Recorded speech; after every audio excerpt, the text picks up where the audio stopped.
This is Antic, the Atari 8-Bit Podcast. I'm Kevin Savitz. Patricia Mitchell started at Thorn EMI in 1981. She worked in the home computer software division, evaluating software that had been submitted by programmers. Thorn EMI published many games for the Atari 8-bit computers, including River Rescue, Carnival Massacre, Orc Attack, Kickback, Submarine Commander, Computer War, and Jumbo Jet Pilot. Later, Patricia worked at Virgin Games. This interview took place on April 27, 2017. In it, we talk a little about Steve Green. Steve bought Patricia's old Atari computer on eBay, which included pre-production versions of 5 Thorn EMI games. Steve made ROM dumps of those games and uploaded them to the Internet Archive. You'll find those links in the show notes at ataripodcast.com. So I want to talk about your time at Thorn. I guess my first question, as an American who only played some of the games, how's it pronounced? Is it Thorn EMI, Thorn EMI? How do you say it? How do you say it? It was, and I think still is, Thorn EMI. EMI. And the background is that Thorn was a consumer electronics manufacturer, best known in the UK for light bulbs, but I had aspirations really to become a full-blown consumer electronics company and get into the software business, into the media business. Mm-hmm. We didn't use the word media so much in those days. And they made acquisitions. They made various electronics company acquisitions, and they bought EMI Records. Okay, excellent. So that's where the Thorn EMI came together. Excellent. So, give me the setup to how you got there. How did you get there? But you can go back a few years if you need to. Kind of set me up with a story of your prehistory, please. Well, really, I came to London from Belfast, which at that time was really not a particularly happy place to be. Mm-hmm. I was very glad to be in London. I decided I would train as a secretary, and that's precisely what I did. And my ambition was to get into the music business. I really wanted to work for a record company. I had a couple of unsuccessful interviews, but I'm very impatient to get started, and I went in as a temporary secretary. So, I was just hired to cover someone's holiday because of the EMI connection with Thorn EMI. And it was the video division. So that was also quite interesting to me as well. So this was a newly set up division at Thorn to get into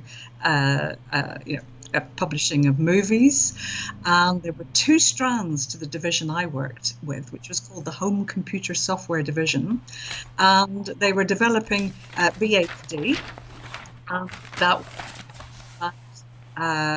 was to rival Philips Laserdisc, and then the other part was home computer software, which was software on Atari 800.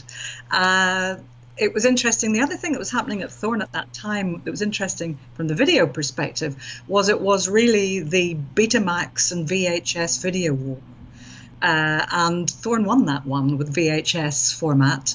And I, we all became, well, I personally became aware that actually it is the software that sells the hardware. Technology is only one thing, but it's the software that runs on it that ultimately makes something successful or not.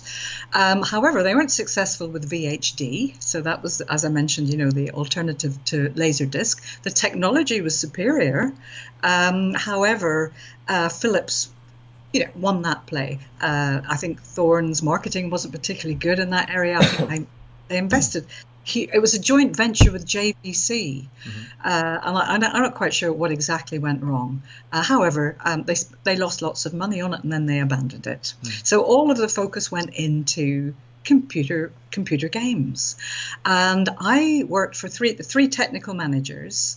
And then I got promoted to be the person who looked at all of the games that programmers sent through the post, because that's what it was like in those days. People programmed in their own homes, and they sent their games to publishers. So did they send these games in unsolicited? Unsolicited, wow. In the beginning, yeah. Yes. Okay. Because there were very few publishers. I think the only one I can think of was Melbourne House, Virgin didn't start till later because that's where I went next. So Thorn EMI, of course, there were even Electronic Arts wasn't around whenever the development team was set up at Thorn. They came, I think it was 1982, so they came later. I should have said, in 1981. So it really was a very long time ago. Yes. Wow, nice. So, all right, so you're there, you're evaluating the software that comes in. Was this only for the Atari, or were there other platforms as well? Started with the Atari. Yeah. Atari at that point was distributed in the UK by Ingersoll, and Ingersoll was a watch company. So, where that came from, I don't know. But when I very first started, that's how Atari. Then Atari opened an office in the UK, and then it was all about driving installed base. So, I was starting to understand that kind of thing. Mm-hmm. One could see, the guys at Thorn EMI could see that the installed base wasn't building particularly quickly. Commodore had released the VIC, so we worked on VIC. Texas Instruments 449A, I don't know, 449A. 99/4A, yes.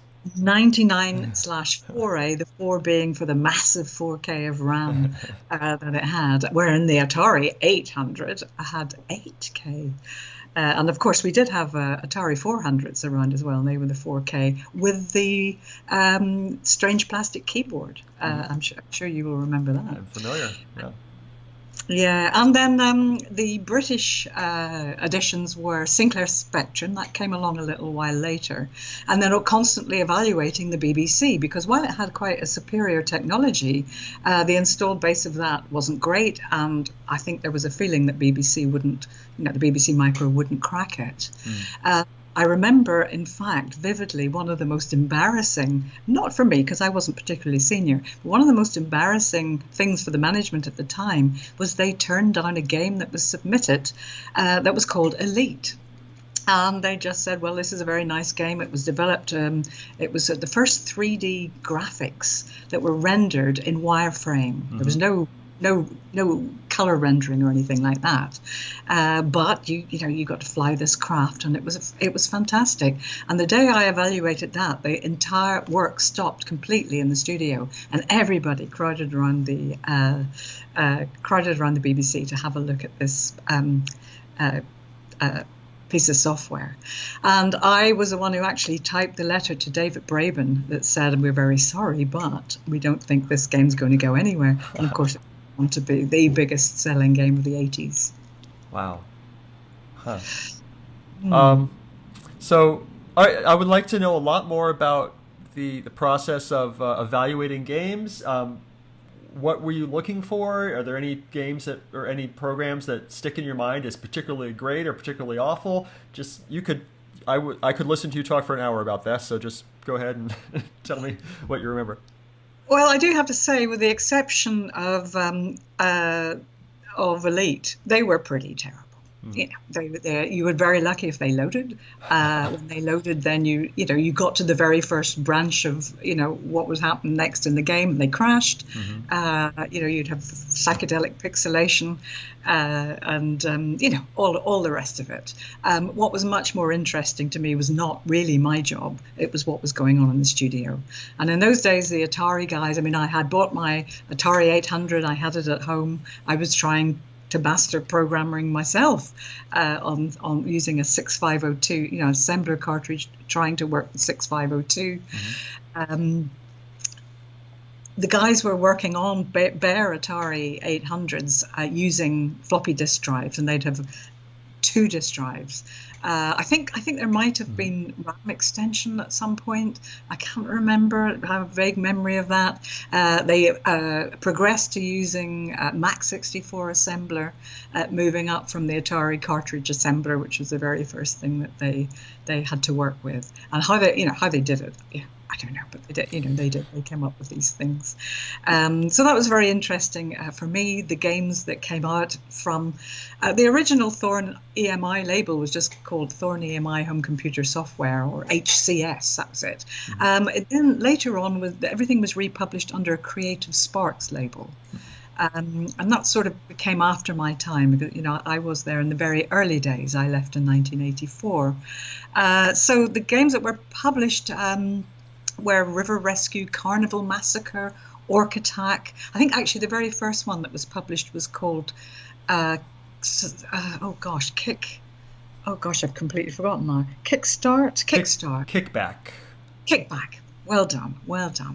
I have a list in front of me, so. Oh, okay. River Rescue, that was one of my favorites. I remember even getting my mother to play that, and that was really something. So, the great stuff. The sophisticated ones were Submarine Commander. That was programmed by a woman, Hanan Samara. And very, very smart. She got some great mathematical equations to manage to create the flight simulator. And then Submarine Commander, that was programmed by Dean Locke. So that was pretty sophisticated in its day. And then Computer War, and that was my first experience of something being based on a license. So it was based on a War Games movie. And the guy that programmed that was a very talented musician as well. So I think that won the prize for superior music on the Atari 800. I can even remember. I won't sing it to you, but I can even remember how it went. And there was a happy, glorious moment where I held the high score for Computer War during the beta testing process. So my game playing sometimes went off my main job and onto, I was encouraged to help test. You're evaluating software, right? Absolutely, but what a job. Oh, I loved it. I did absolutely love it. There was another license purchased as well, which was Mighty Mouse, which was a cartoon character. So it was interesting to be part of. I was involved with the contract side of it as well, coming out of the secretarial aspects of my job. I understood the first ideas of licensing and the whole concept of intellectual property, which was, really very exciting for a little girl from Belfast. Did that game come out? I don't see it in the list, and I'm not familiar with it.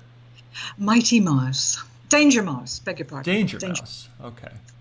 Yeah, I think that cartoon is still broadcast to this day. I've seen that. I don't see that on the list either, but I'm familiar with. I watched the cartoon. Maybe it didn't ever come out. I don't know. I'll have to research that later. You said one of the games was programmed by a woman. Which game was that? Jumbo Jet Pilot. Jumbo Jet Pilot. Was that unusual to have? It seems like it would be unusual to have women programmers back then. No, in those days it wasn't as unusual as it is now. Actually, to be quite honest, Hanan was there. She had I think a master's in maths and physics. We had another woman programmer. However, she sort of got relegated to educational software, and that was a label that was discontinued because educational software never came out. I do remember the very first Day-Ray Atari I had that came into the division that was photocopied because it wasn't yet published. It was the first draft. Was written with, instead of he, everything was written as she, and I took that to mean actually that it was at least partly written by a woman. And so that was the insight into, of course, as you know, Atari hardware and the tricks of the programming tricks. However, it is fair to say everyone else was a man. How were the program authors compensated? Was there a royalty structure? Or no, I don't think there was. I really wouldn't have known about that. I think that you're going to have to track down some of these guys and talk to them. But no, I don't think there was a royalty structure. I think there was a fight to get their name published on the instruction leaflet, which it is in very small print on the second page. There's a very interesting story about the culture that we had. It was a really fun place. Everybody was young. There was a lot of drinking involved, especially evening after work. we'd head down to the pub.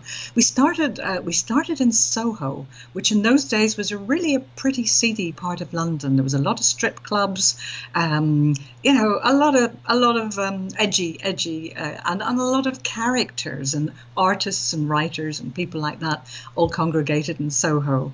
And sometimes the drinking sessions did get a little out of hand. Not me personally, of course. Of course. What happened was Thorn EMI moved us out of that Soho location, which was an EMI property, and moved us into a high-rise that was, you know, a kind of a landmark building for Thorn EMI. However, the two cultures did not meet. Did not meet successfully. The guys used to go out drinking. They wouldn't want to go home. They would come back in the building. We had a sort of a top secret coded floor where no one else could get in except people who knew the code. And they used to take the leather sofas out of reception up in the lift, get them inside the programming studio and sleep on them. And then the next morning, there would be when you came into work, there would be a leather sofa in the middle of the studio. And there would be some very perplexed security guards walking around wondering where the leather sofas had gone. There were a couple of other incidents that really made the team very unpopular with the Thorn EMI management. Such as? Well, there was a little egg-throwing incident out of one of the windows onto the street, and a businessman came in to complain. He'd had an egg land on his head. There was, those were the kinds of things. People wore shorts in the summer. Nobody else wore shorts, just generally. So after the egg, I think it was the egg-throwing incident that persuaded Thorn EMI management to move us all back into Soho. So we were much more comfortable there, and so really that was a good move. So we enjoyed those times very much. Nice. So it sounds like just youth and just it was the 80s, and the programmers people were young and just having fun and no, absolutely. And you know, they worked quite hard, and you know, they let off steam, and sure. A lot of them just come out of university, or you know, just it was off first job or second job, and so you know, and of course we landed in the heart of central London, and it's a great city. Right. Were you the only female in this office building filled with guys, or? No, well, there was Hanan, though she did leave before me. There was the other lady programmer, she left before me, and we had a couple of secretaries. Okay. So tended to be the secretarial roles. However, I will say at that time, that was true also of the video company.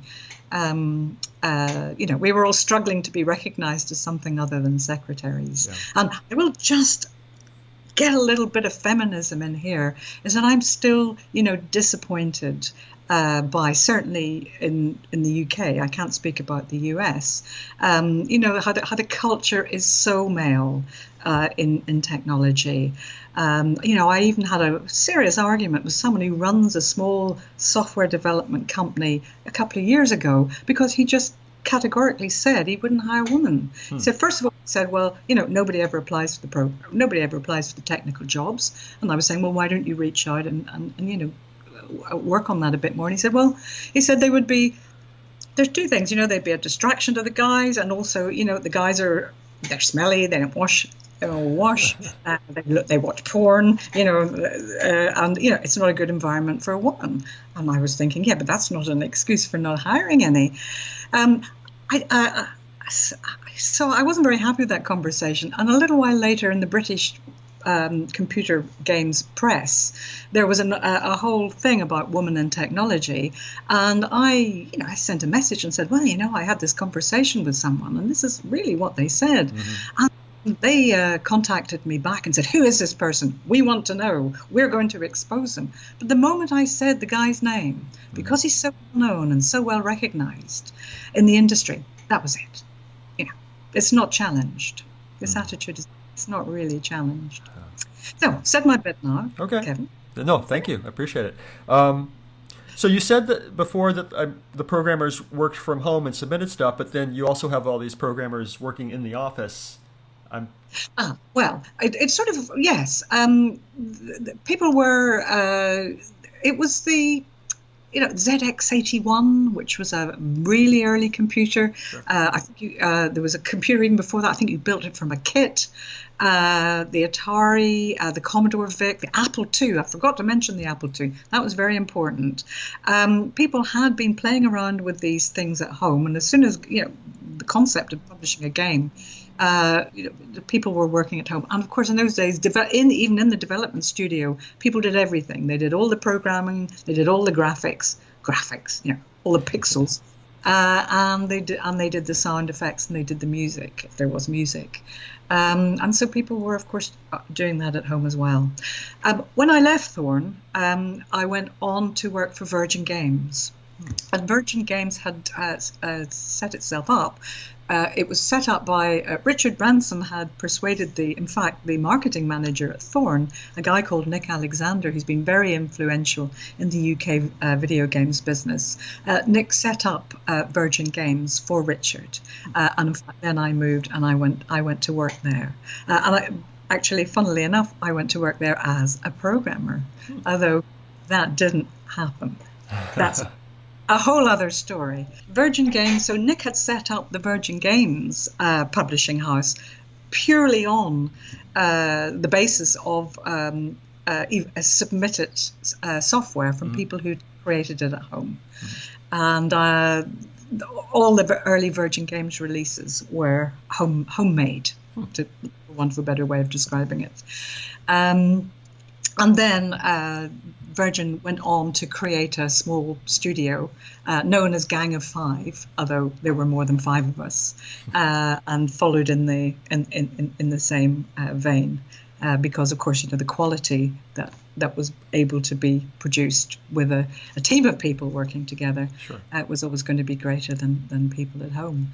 But that's basically how the industry started in the UK. Nice. So why did you leave Thorn?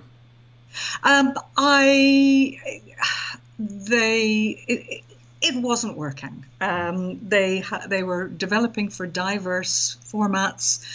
The installed base of each of those formats wasn't sufficiently big enough to sell enough games to fund the development costs. That's really what it came down to. Nintendo was doing very well on the console side. Sega hadn't yet. I did go on actually to work for Sega, sometime later after Virgin. Sega hadn't quite got the foothold, but it was clear that the games consoles would be a real threat to the 8-bit computers. 16-bit computers had not yet arrived at the time I left Thorn, but they had arrived by the time I left Virgin. So I don't know. I suppose I just thought I needed to go somewhere with a bit more of a future. And in fact, I think within 6 months of me leaving, everyone was made redundant, and Thorn decided that they'd pull the plug on the development group. So I wasn't around to tell you the story of that, but I know that that's what happened. So sounds like you made the right choice at the right time.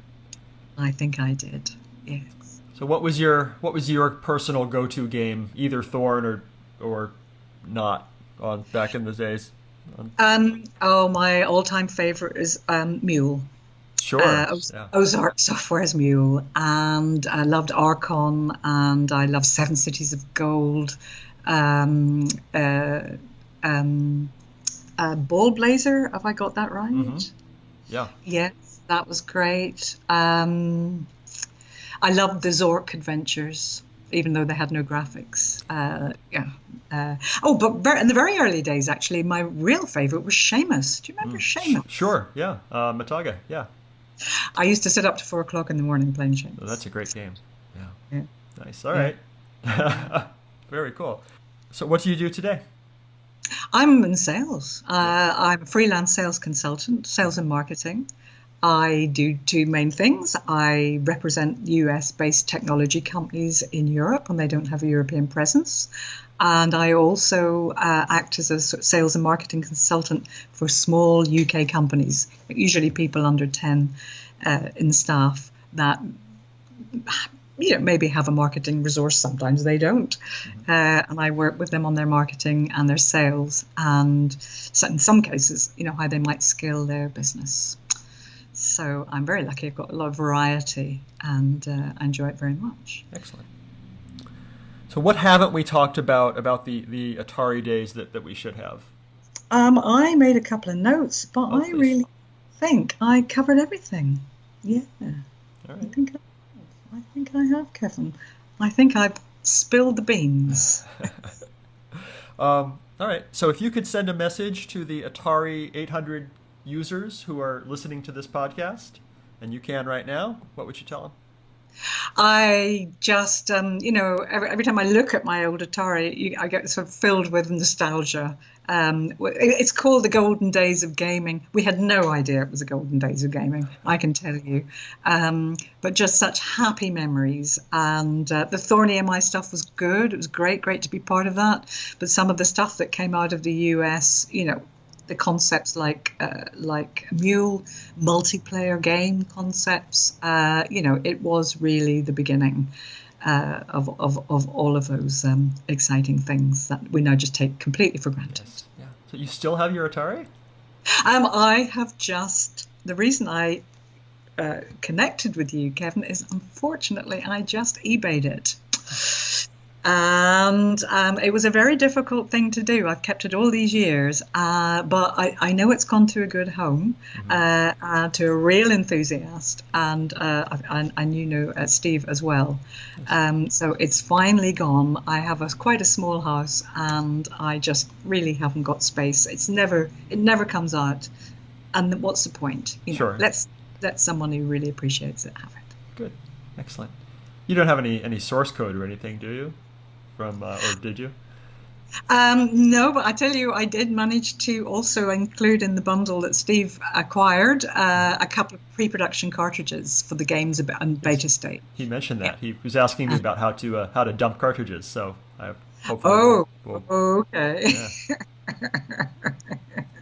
So that'll be good. I didn't know that. Yeah. Didn't hear it from me. Well, this is great. Thank you so much. Oh, it's absolutely my pleasure.